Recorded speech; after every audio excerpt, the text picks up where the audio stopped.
Good afternoon. কেমন আছেন বন্ধুরা? আমার তো প্রচুর কাজের চাপ।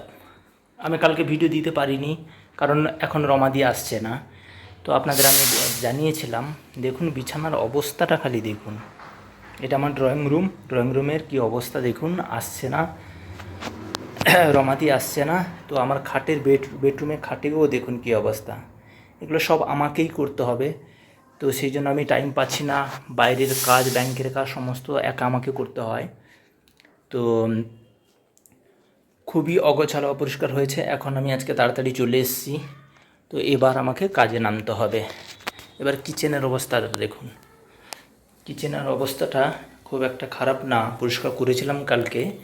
তো প্রেসার কুকারে আমি ডাল দিয়েছি, রান্না করব আজকে। ডাল রান্না করব, আর মাছের ঝোল একটা করব, আর একটা সবজি।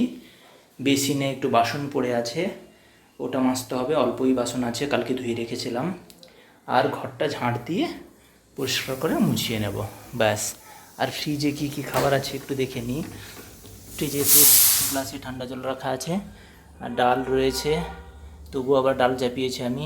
মাছ আছে, আর এইসব আছে আর কি। তো এবার আপনারা তো খুব একটা বেশি আমার ভিডিও দেখছেন না, শেয়ার ও কমেন্ট কিছুই করছেন না। তো সেই জন্য আমি একটুখানি দুঃখ পাচ্ছি। আর কাজের লোকের কপালটা আমার ভালো না। তো যে আসছে, ওর নাকি রমাদিন নাকি বরের কি হয়েছে, সেই জন্য সে আসছে না, এখন কদিন আসতে পারবে না জানিয়ে দিয়েছে। আজকে 5 দিন আসেনি। আপনারা ভাবুন, বাড়িতে কাজের লোক না থাকলে কত কষ্ট। আর কাজের লোকের কপাল আমার ভালো না। আমি ওদের কিছু বলি না, তবু ওরা খুব একটা বেশি দিন থাকে না, কেন আমি জানি না। টাকাটাও তো ভালো দিই। Thank you so much. আপনাদের বাড়িতে কোনো কাজের লোক থাকলে আমাকে কমেন্টে অবশ্যই জানান।